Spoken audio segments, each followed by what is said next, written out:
Բարև ձեզ սիրելի ունկնդիրներ, ես Օֆելիա Կամավոսյանն եմ, հանրային ռադիոյի եթերում կրկին երկրորդ շնչառությունն է, առաջին հայկական մեդիա նախագիծը նախատեսված ավագ սերնդի ներկայացուցիչների համար։ Մենք անդրադառնում ենք 60 եւ ավելի տարեկան անձանց ուզող բոլոր թեմաներին՝ առողջ ապրելակերպ, սննդակարգ, վաստակած հանգիստ, աշխատանքային իրավունք։ Հաղորդման շրջանակում մենք ներկայացնում ենք նաև հաջողության պատմությունների շարքը, որտեղ մարդիկ են, որ իրենց օրինակով, իրենց փորձով ցույց են տալիս, թե ինչպես պետք է երկրաշնչառություն վերցնել եւ կյանքի այս փուլում շարժվել առաջ։ Իմ հյուրն այսօր հետաքրքիր մի մարդ է Վահան Հայրապետյան, նա Արեգածոտնի մարզի Նոր Եդեսիա բնակավայրից է եւ 60-ից հետո նոր գործ է սկսել։ Բարի օր ձեզ։ Բարև ձեզ։ Պատմեք այդ մասին։ Ուրեմն ես 63 տարեկան եմ արդեն, կինս ուներ շաքարային դիաբետ եւ դրանով ինքը մահացավ, որի համար բոլոր հանցավորներին 1000 ողորմի եւ Գոհար Մկոյանը երբ հանդիպեց մեր համայնքում, ասաց, որ ստեղծում են սոցիալական ձեռնարկների դպրոց կա, որտեղ կարող եք նույն տարիքային ոչ մի սահմանափակում չկա, կարող եք ընդունվել սովորել։ Դրա համար պետք է հարցազրույց անցնել։ Աշտարակում կազմակերպվեց հարցազրույցի օրը եւ ներկայացա ես հարցազրույցի։ Հարցազրույցը անցավ սիրով եւ Գոհար Մկոյանը ինձ ասաց, որ բարձր բալերով եք անցել, դուք պետք է շարունակեք։ Ես ասացի, դե արդեն 63 տարեկան եմ, Էլ ինչ դպրոց ասեց, չէ, մարդը քանիսով իրականում կյանքում ինչքան սովորում ես, այնքան սովորելու տեղ ունես։ Կնոջից այդ դիվանդության պատճառը ինձ դարձել էր, որ ուզում էի միշտ գնում էինք հաց որևէ տեղից ինչ որ մի կարգով երբ միշտ սուխ է հացի պաշարը ուզում էր սնվել, բայց հնարավորությունը շատ քիչ էր։ Այսինքն ձեր կինը հատուկ տեսակի հացի կարիք ուներ, որ դուք դժվարությամբ էիք ճարում։ Այո, դժվարությամբ էինք ճարում այդ հացը, բայց երբ դպրոց ընդունվեցի, սկսեցինք սովորել եւ Տիկին Գոհար Մկոյանը ինձ ասեց, որ դուք ավելի ճիշտ կլինի հացի արտադրությամբ զբաղվեք եւ իրոք գաղափարը կար ուզեցի եւ փետրվար ամսին վերջին պետքա որ բացվի արդեն աշխատանքներ է կատարվում հացի փռի համար կարտադրվի տարբեր ձևի հացեր հիմնականում կարտադրվի շեշտը դրվելու է դիետիկ հացամթերքի համար վրա այսպես եւ դպրոց ընդունվելուց մեր Պարոն Շահվերդյանը հովանավորեց եւ ուսման բոլոր վարձը ինքը վճարեց, չնայած աշխատեցի ոչ մի ժամ չբացակայել 10-10-ից, թե տուրերին, թե ժամանակատվա բոլոր ժամ մասնակցում էի եւ աշխատում էի սիրով սովորել եւ իրոք դպրոցը տվեց մեծ գիտելիքներ, քանի որ այդ մենտորական կազմը այնքան գիտակից էր, որ նույնիսկ սովորական հարաբերությունը շփվելու մարդկանց հետ շփվելու հնարավորությունը տարիքային իրոք ունեցել եմ շփվել եմ, բայց այդ կոնկրետ որ մարդկային ավելի ճիշտ, ավելի կոնկրետ մարդկանց հետ խոսալու այդ գաղափարը իրոք տվեց դպրոցը։ Պարոն Հայրապետյան, ձեր մասնագիտությունը ինչ է, ինչ էր, դուք արդեն թոշակի էիք անցել, գործ ունեիք, չունեիք, զբաղվել եք ձեր կնոջ խնամքով այս շրջանում կյանքի վերջին։ Երկար տարիներ աշխատել եմ մամայնքի ղեկավարի տեղակալ, մասնագիտություն զոոտեխնիկ է, բայց ամեն դեպքում արդեն տարիքը լինելով այս նոր ձևակարգի մեջ հնարավոր չէր մասնագիտությամբ աշխատել, ամեն դեպքում որոշեցի դնել սոցիալական ձեռներեցություն։ Այս ձեռներեցության հիմնական շեշտը դնելու եմ նրա վրա, որ աշխատեմ ինչքան հնարավոր է դիաբետիկ եւ ասենք շաքարային բարձր ճնշում ունեցող մարդկանց համար իրենց իսկ պատվերով թխել այդ հացը, որպեսզի մարդիկ կարողան նույնիսկ տեղ գնալուց իրենց հետ անեն իրենց հացը, որպեսզի ոչ մի անգամ չնեղվեն սնվելու ժամանակ։ Նրան դեռ կանդրադառնանք, գիտեք ձեր ասածից ինչ էի մտածում, որ եթե դուք հնարավորություն ունեիք ձեր կարիերայի վերջում, երբ որ դուք ասում եք ես այս նոր բաներին չուզեցի, չարմարեցի, եթե այն ժամանակ կամ չամաչեի, կամ հնարավորություն ուներ սովորելու, գուցե դուք հենց ձեր մասնագիտությամբ էլ շարունակեիք, չէ՞։ Շատ հնարավոր է, բայց ամեն դեպքում կնոջից այդ խնամքը ինձ երկար ժամանակ էր պահանջում բիզնեսով զբաղվելու համար, ասեմ որ ժամանակ չէր ների այդ ժամանակը 20 տարիների ընթացքում ես Իրոք զբաղվել եմ կնոջս բուժմանը, 20 տարի պահել եմ հնարավորությանը սահմաններում։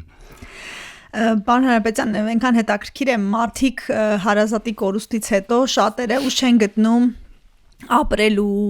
իրենք էլ են հյուծված լինում, կարոտին չեն դիմանում, բայց հետաքրքիր է, որ դուք ուժ եք գտել ձեր կնոջ նաև հիշատակի համար, ստեղծել եք այս ձեռնարկատիրությունը, ձեռներեցությունը սկիզբ եք դրել, որպեսզի նաև այլ մարդիկ չունենան այս խնդիրը, կամ եթե ունենան։ Բնականապես շեշտը դրվելու հենց դրա վրա, որ ասենք ունեցել են որպես հիշատակի առումով թող մնա այս հացի արտադրամասը, որպեսզի կարողանամ ինչ որտեղ թեկուզ այն աշխարհում թեկուզ կինս ինչ որտեղ եթե կա հոգու գոյությունը իրոք, եթե կա հոգու գոյությունը, թող ինքը մտածի, որ ես երբեք իրեն չեմ մոռացել եւ ուզեցել եմ, որ իմպես մարդիկ էլ երբեք չտարապեն այդ խնդիրներով էլ։ Իսկ կան տեսակի հաց եք արտադրելու, ինչով է յուրահատուկ, մի քիչ ավելի տեխնոլոգիական գաղտնիքներ ասեք, բայց լրիվ գաղտնիքները մի բացեք, որ մրցակիցները չիմանան ու հետո ասեք արդյոք դաշտ ուսումնասիրել եք, կա բաց։ Այդ մրցակիցների կարգով ես կուզենայի թող բոլորը լինեն մրցակիցներ, թող լինեն, թող մեր Հայաստան աշխարհում թող ինչքան շատ լինեն նորմալ այդպես առողջ արտադրողներ, այնքան մեր ազգին բնական շատ լավ է։ Տեսեք օրինակ ես անցնեմ իմ հիշողություն, երբ անցնում էի փռերի մոտով կամ սովորական գյուղացի տղա եմ, ես գյուղի մեկ տուն եթե հաց էր թխում, ուրեմն ամբողջ գյուղով այդ հացի հոտը տարվում էր։ Ես էլ եմ հիշում իմ մանկությունից։ Այդ հաց ուզում եմ որպեսի արտադրեմ մաքուր ծորենի հատիկով հացեր, եթե պահանջներ կան գրեչկայով, ասենք ավյոզով հացեր, որոնք բնականապես շատ աշխատանք են պահանջում, բայց ամեն դեպքում արտադրվելու է ըստ պահանջի արդեն։ Եթե մեկը մոտենում ասում ինձ պետք է ասենք մաքուր ծորենի հատիկով հաց, պետք է արտադրվի։ Ամբողջահատիկ ծորենի հատիկով, այո։ Իսկ դուք պարոն Հայրապետյան աշխատել եք արդյոք մասնագետների հետ տեխնոլոգիական առումով, թե ինչ պիտի արվի, ոնց պիտի արվի, չէ՞ որ դուք որևէ տեսակի փորձառություն մինչ այս ոլորտում չեք ունեցել։ Որոշակի փորձառություն ունեմ անձնական կնոջս համար, ես բերում էինք մեր տանը, թխում էինք այդ հացերից, կանը մի փոքր բրժաներ, որտեղ կարելի է այդպիսի հացեր թխել, բայց ամեն օր չես հնարավոր չի այդ, ասենք մշտական, դե մի հացը բնականապես բոլոր չեն ուտելու, մնալու իրեն եւ չանելու ու այսպես կա որոշակի, բայց կան լավ մասնագետներ, համայնքում կան լավ մասնագետներ, հացի լավ մասնագետներ, ես խորհրդակցել եմ բժիշկների հետ, մեր էնդոկրինոլոգների հետ եւ իրանք ասել են, երբ Վահան ջան կուզենաս, կգաս եւ ամբողջ կազմի ինչն է ավելի առավել օգտավետ շաքարային դիաբետով տառապողների համար մենք այդ ձեզ ցանկը կտանք։ Հետաքրքիր է։ Իսկ այդ հանդիպումները, որ ունենում եք գործնական բժիշկների հետ, մարդիկ չեն զարմանում, որ դուք որոշել եք, այսպես ասած, չծերանալ, դες չհամարել տարիքով ծեր, ասել 60-ից հետո դե ինչ, դեռ մի բան էլ նոր բիզնես եք սկսում։ Դե բնականապես ես միշտ նայում եմ սկզբի առաջի հայացքից, ասում են, այս տարիքով մարդը, նույնիսկ մեր Գոհար Մկոյանը ասում էր, ես չէի պատկերացնում, որ դու մինչև վերջ կգնաս եւ առաջի հայացքից խոսելուց ասում են, բա հնարավոր է, ասում եմ դե գիտեք ինչ ճանաչելով ասում հա միշտ երիտասարդ ես թվում, միշտ երիտասարդ ես քեզ պահում, բնականապես էստաֆետը շարունակվելու է, տղես նույն ցեկտումը ունի, որպեսի շարունակեմ գործը, կաշխատեմ ինչքան Աստված հնարավորություն տվեց ինձ ապրելու, ստեղծեմ, նրանից հետո բնականապես փոխանցելու է սերունդը շարունակի։ Ձեր երեխաները ձեր կնոջից հետո հասկացան ձեզ, որ նորից ասացի գնում եմ դպրոց, գնում եմ սովորեմ, գնում եմ փորձեմ։ Ամբողջ կյանքում իսկ ինձ էլ էր ասում միշտ աշակերտ դարձար, միշտ սովորում, ասում եմ միշտ սովորում, ու երեխեքս ոնց որ դրան սովորեն արդեն, ասում եմ papan միշտ ուզում է սովորի ու միշտ էլ հաղթանակի ասում։ Բայց դուք սովորում եք ձեր հաճույքի համար, թե գիտեք որ միշտ սովորել են այլ երկարակեցություն է բերում։ Ոչ թե հաճույք, այլ ավելի շատ սովորել դպրոց հենց Իրանից ներկայացում է շրջապատ, որտեղ ամեն մեկից մի բառ նույնիսկ, մեկ բառ գողանալը արդեն մեծ արժեք է իրենից ներկայացնում։ Իսկ մարդը ինչքան կարողանում է սովորել, ինչքան ապրում ես, այնքան սովորելու կարիք ու պահանջ ունես։ Եվ ինչքան սովորում ես, այնքան երկար ես ապրում։ Պարոն Հայրապետյան, ձյաձ Վահան, հաց թխելը, հաց սարքելը սովորական գործ չէ։ Բիզնեսը բիզնես, բայց ասում են, որ հաց թխողը պիտի որ լավ մարդ լինի, չէ, հաց թուխները այն ժամանակ կարևոր գործ է, որտեղ հացը սուրբ է, հացը հանապազորյա է, դուք արդյոք ձեր գործին, ձեր այսօրվա բիզնեսին այդ տեսակետից եք նայում նաև։ Հացը դա արվեստ է առաջերտին եւ հոգեվիճակ։ Դե պատմեք ոնց։ Երբ սեղանին դրվում է մի քանի տեսակի հացեր, օրինակ մտնում ես ռեստորան հաց ուտելու, մի քանի տեսակ հացեր են դրվում եւ նայում ես այդ հացը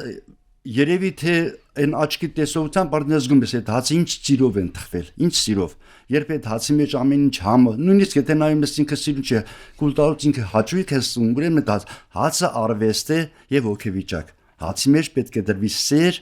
սեր ու միայն սեր։ Իսկ սարքեր դուք ունեք, սարքեր Սարքավորումները որպես շահող ինձ տրամադրել է Գոհար Մկոյանը, մնացած տարածքը եւ արտադրությունը կազմակերպել եմ ես։ Իսկ ովքեր են ներգրաված լինելու ձեր սոցիալական ձեռնար Ուրեմն հենց սոցիալական ձեռնարկություն գաղափարը ավելի շատ էր ինձ տրամադրում, որպեսզի ես միշտ աշխատել եմ, ինչ պետքա շատ չունենաս, բայց այդ ունեցածից հնարավորությունը ինչ որ մեկին պետք կա։ Իսկ սոցիալական ձեռներեցություն գաղափարը շատ մեծ ինձ ողջևորեց ավելի շատ, քանի որ սոցիալական ձեռներեցության իմ արտադրամասում աշխատել են մարդիկ, ովքեր հնարավորություն չունեն այլ տեղերում աշխատել, այսինքն հնարավորությունը ավելի սահմանափակ են։ Մարդը Փեչի մոտ աշխատել 8 ժամ հնարավոր չէ։ Դրա համար ես որոշել եմ 4 ժամի աշխատանքային ժամեր։ Ինձ մոտ աշխատելու են շաքարային դիաբետով եւ բարձր ճնշում ունեցող մարդիկ։ Ինչքան հնարավոր է, ինչքան մեծանա ծավալները, այնքան ավելի շատ, եթե օրինակ համայնքից նույնիսկ մեկ մարդ կարողանա իր ընտանիքի համար ինչ որ աշխատավարձ ստանալու, ուրեմն դու առավելություն ունես արդեն։ Ինչու ոչ է ավելի շատ 10, 15, 10 վերջապես ինչքան ավելանա մարդկանց թիվ աշխատանքի, այնքան ավելի լավ կունենան իրանց շրջապատը, իրանք իրանցով կկիսվեն, իրանց հիվանդություններով կբացատրվեն, որին ինչով կարողանում եք օգնել։ Հենց իրենց համար, իրենց անհրաժեշտ հացը ստեղծեն իրենց ձեռքերով։ Իսկ այսպես ասենք պայմանական առողջ մարդիկ կարող են օգտագործել ձեր արտադրանքը, ձեր տված Հացը լինելու դիետիկ հացեր հիմնականում ինչու՞ չէ, ով ցանկություն առողջ սնվելու բնականապես կցկտի, որ շողի հացաբուլկերինից օգտվի։ Արդեն ուզում եի գայի մարքեթինգային մասին, անունը, փաթեթավորումը, դուք ասացիք, որ կոչումը շողիկ եւ ձեր կնոջ անունով։ Կնոջս անունով աշխատել եմ, թորիկիս անունն է շողիկը, որ շարունակվի իրանց սերունդները միշտ հիշեն, որ շողիկը եղել է ընտանիքի մայր եւ ունի հացի արտադրամաս։ Հրաշալի քննարկեցինք սա արդեն ասում են հաց թխող մարդիկ պիտի բարի լինեն, կան ինչ որ որակներ, որ դուք ունեք ու մտածում եք որ հենց սա ձեր գործն է, կյանքի գործն է։ Ուրեմն հաց թխողը պետք է լինի ավելի մաքուր, ամենակարևորը մտնելուց նախ ժպիտը այդ հաց թխողի ավելի կարևոր է ժպիտը եւ ջերմ հարաբերությունները մարդկանց նկատմամբ։ Առողջ չէ՞ ներսում։ Առողջ մտնոլորտ ամենակարևորն է։ Ես հիշում եմ փոքր ժամանակ հացի օրերին թոնրատունը, որ հարևաններն էին գալի, մեկը պիտի գունդաներ, դե մինչև չէ գիշերն էին խմորն անում, ու այդ առողջ ուրախ մտնոլորտը, հաց հանողը, հացը շարողը ֆունկցիաներով, այդ հին գյուղական տան Մեր հաստուղների մեջ, որոնց դրում եմ լավ երկչուհի, ինքը պետքա երկի, ամբողջ ընթացքում պետքա երկի, արտասանեն, ուրախանան, ինչու ոչ դրել եմ մի այնպիսի բան, մի սեղանի կա լինելու, որտեղ հաց գնողը պետքա օգտվի այդ հացից, պարտադիր կարգով, օգտվում է, սնվում է, փորձում է հացի որակը եւ նույն հացից ինքը տուն է տանը, ինչու ոչ ավանդական հայկական պանիր հացը։ Կուզենայի, որ այդ հացի բույրը տարածվեր մեր Եդեսա համայնքում։ Դուք ձեր արտադրամասը հենց ձեր գյուղում եք լինելու։ Հենց ձեր գյուղում իմ տարածքում։ Իսկ մրցակիցներ ունեք գյուղում։ Գյուղում մրցակիցներ չկան, բայց թե թող լինեն, եմ ասում, թող լինեն, որպեսզի մենք իրար ավելի շատ մրցակցային գաղափարը տեսնոնակ մեր ազգային մի քիչ մտածում են թե մրցակից է լինելու ինձ եւ իմ հացը չի վաճ, չէ, թող լինեն մրցակիցներ։ Եվ ես ավելի կձգտեմ ավելի լավին, ինքը կձգտի ավելի լավին ու ավելի որակովին։ Եվ դա մեր ազգս պետքա բազմանա, ազգս պետքա առողջ ապրի, ամենակարևորը։ Իսկ մրցակցային գաղափարը երբեք ինձ չի ուզել։ Այսինքն դուք շուկան սկսելուց չեք ուսումնասիրել, ձեզ հետո էլ հետաքրքիր չի ովքեր կգան։ Ովքեր ուզում են թող գան, թող եթե ես կարտադրեմ այնպիսի հաց, որ արդեն անպիտանա լինելու, թող ես դուրս գամ շուկայից։ Իմ ազգս թող առողջ ծնվի, ամենակարևորը։ Իսկ ձեր գյուղում դեռ պահպանվել են հացի թխման ավանդույթները, դեռ կան ընտանիքներ, որ թոնիր ունեն, օգտագործում են։ Կան, ես անձամբ ունեմ թոնիր, ուղղակի կինս միշտ մենք թոնիրի հաց ենք օգտվել մեր ընտանիքում, բայց որ այդ հացը արդեն չկարողացանք, բայց թոնիրը կա, հացում կան գյուղում, բայց շատ քիչ են։ Աննա Արբետյան, դուք ասիք, որ 63 տարեկան եք, ինչպես եք ձեզ զգում այդ տարիքում, ավելի երիտասարդ եք զգում, ուժերի առումով, ամբիցիաների։ Իմ ձգտումները շատ մեծ է, ես երբեք չեմ ցույց տվել, որ հիվանդ եմ, ու պետք է չէ որ հիվանդանալ։ Ձգտումը ցույց տուր, որ դու առողջ ես։ Երբ ասեցի հիվանդ եմ, ավելի ես հիվանդանալու։ Ձգտիր, շարժվիր եւ միշտ առողջ կլինես։ Իսկ արդյոք ունեք սննդակարգ, կենսակերպ, ինչ որ մի բան, որ ձեզ, ես տեսնում եմ ոնց որ դուք ամրակազմ եք, ավելորդ քաշ չունեք, դա էլ է կարևոր է։ Ինձ համար սնունդը երբեք հաշվի չի առնվում։ Ես չի կարելի ուտել, ես կարելի ուտել, ես շատ քիչ եմ սնվում, ճիշտն ասած, այն շատ ուտող չեմ, բայց ամեն դեպքում այդպեսին յուրովի չկա, որ ես սիրում եմ, ես չեմ սիրում, այդպես բան չկա։ Տեսնում եմ, որ իմ սրտովը քիչ եմ ուտում, համովա մի քիչ ավելի շատ։ Իսկ ֆիզիկական ակտիվություն, վարժություններ հատուկ։ Ես ունեմ 2 հեկտար խաղողի այգի, մշակություն հիմնականում ես եմ անում։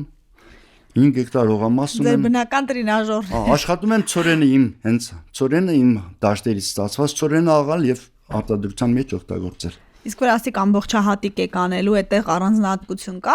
ծորենը, երբ որ դաշտից բերվեց, ինչ մշակություն պիտի անցնի, ինչ գործընթացներ պիտի անցնի, որ ամբողջահատիկ լինի ձեր ծորենը։ Ծորենը բացարձակապես ոչ մի գեբրիցիդներ եւ պարարտանյութ է, ոչ մի բան, պետքա ծորեն լինի մաքուր արտադրված ծորեն, որպեսզի կարողանամ ստանալ այն անուշ հոտը, հացի անուշ հոտը պետք է ստանամ։ Իսկ ծորեն աղալու շատ կան, օրինակ անգնելու եմ, սպասեմ, որ իմ ծորեն անջական իմ ծորեն աղան եւ տան ինձ։ Հանկարծ բան չլինի, որովհետև հնարավոր է, որ արդեն խառնուրդ կլինի։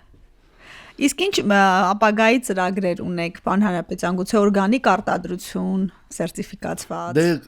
հնարավոր է արդեն կախված է հնարավորությունների հետ, ինչքան հնարավորություն կունենամ արտադրության մեջ, բնականապես պահանջվելու է գումար, մեծ գումարներ, եթե արտադրությունս ինձ առավելություն տվեց, կաշխատեմ ավելի մեծ, ավելի շատ արտադրություն եւ ավելի ընդլայնված ձևով։ Տեսականիով։ Իսկ այդ հաշվապահական մասը դուք ինքներդ եք անելու, հաշիվարել եք, որ ոնց որ ինչ-որ ժողովուրդն ասում, տակ չտակ, էլի բիզնեսը ի վերջո։ Բիզնեսի մեջ երբ դու ամեն ինչ ուզում ես դու արածելնես, ուրեմն դու օգուտ չես տալիս ոչ մեկին օգուտ չես տալիս, մենակ դու քո շահույթն ես մտածում, ունենալու եմ սեփական հաշվապահ, որը պետք է զբաղվի հաշվապահությամբ, մենեջմենտություն, մեկը պետք է զբաղվի բնականապես, ինչով ոչ, թող քեզ մա շատ քիչ գումար, բայց որոշ մարդիկ ունենան հնարավորություն ապրելու, մենակ քեզանով մտածես, որ դու ապրես ու վсё չի կարելի։ Հաշվապահը պետք է անի իր գործը, հաստուխ իր գործը, հիմնադիր իր գործը։ Փորձ ցույց է տալիս իմ փորձը, որ երբ որ մարդ կենտրոնանում է ձերպես գործի վրա, գործը անում է սիրող, հետևողականորեն եւ չի կենտրոնանում հենց փող աշխատելու վրա, այդ գործը միշտ հաջող է ստացվում եւ ընդլայնվում է եւ գումարը գալիս է, բայց ամենակարևոր բանը հատկապես հաց արտադրելիս, հատկապես հատուկ հաց արտադրելիս կարևոր է, որ մարդը կենտրոնանա նաեւ ուրիշ հարցերի վրա, ավելի կարևոր, ոգեղեր մի քիչ։ Այո, բնականապես երբ մտածում ես օրինակ հարց ասեցիք հաշվեպահական լինելը, ինչու ոչ, պետք է ամեն ինչ լինի, ամեն մեկը իր գործով պետք է զբաղվի։ Ես պետք է ցկտեմ շուկան ուսումնասիրել, որտեղ ավելի կարևոր է պայմանագրեր կապել օրինակի համար, ասենք հիվանդանոցների հետ, որտեղ դիաբետիկ հացի պարտադիր պետք բնականապես կլայվ եւ եթե գործընթաց ես կարողանամ ավելի շատ առաջ տանելու ավելի արդյունավետ կլինի, քան ես զբաղվեմ հաշվապահությամբ կամ խմոր շախախելով, այսպես ասած։ Շատ ճիշտ եք մտածում։ Ինչի կարիք ունեք այսօր, երբ որ ձեզ լսում են շատ մարդիկ, մի մասը մոտիվացվեց, գուցե կան մարդիկ, որ կուզենային օգնության նաև ձեռք մեկնել կամ համագործակցել։ Դե բնականապես այսօր ես էլի ասեցի, 20 տարի հիվանդ կին պայել ընտանիք, բազմազավակ ընտանիք է, 3 աղջիկ ունեմ, մի տղա, արդեն հարս ունեմ տանը, բնականապես եթե հնարավորություն են ժամանակները, ես իմ ամբողջ ֆինանսը ոնց ասած ծախսել եմ ընտանիքիս կարգավորման համար։ Հիմա եթե հնարավորություն մի քիչ կլներ ավելի շատ, ասենք տեխնիկաներ, մասնագիտական ավելի մեծ խորհրդատվություն, ինչու ոչ, միշտ էլ պատրաստ եմ լսելու, ինչպես նաև ես եմ օգնելու, բնականապես երբ կայանամ նորմալի, աշխատեմ որոշակի ընտանիքների իմ ձևով, իմ չափով օգնածին։ Երբ արդեն կարող ենք համտեսել շողիկի դիետիկ հացերը։ Ձգտում եմ, որ փետրվարի 25-ին ոնց որ բացումը անեմ։ Հրաշալի է, թող հացը շատ լինի, ձեր ասած իսկական հայկական հացի բույրը տարածվի, մարդիկ գործ ունենան, ձեր գործային հաջողություն եմ մաղթում, լավ է, որ երկրորդ շնչառություն եք վերցրել։ Ես էլ եմ շնորհակալություն հայտնում, քանի որ սա եւս մի հնարավորություն էր մարդիկ ինձ ճանաչելու, մեր շողիկ հացաբուլկերին արտադրամասը ճանաչելու։ Մի բան կարամ ավելացնել, ուրեմն մեր պարոն Շահվերդյանի, մեր քաղաքապետի մեծ հովանու ներքո որ ստեղծվեց այս հնարավորություն սովորելու, ինքը ես միշտ ասել եմ ավանդական ձևով, էլի, երբ ընտանիքում մեկը կոշիկ չունի, մյուսը փափախ է ուզում, այսպես ասած կոպիտ, փափախ են գնում, չէ, պարոն Շահվերդյանը այնպես արել, եթե համայնքում պետք է սոցիալական ձեռներության գաղափարը ֆինանսավորել, ինքը կարողացավ անել, եւ Գոհար Մկոյանը իր ամբողջ ուժը, կարամ ասեմ, որ դաժե առանց չավիտաբերության է աշխատում, բայց թող մեր Որպեսզի կյանքեր փոխվեն, որ այո։ թող մեր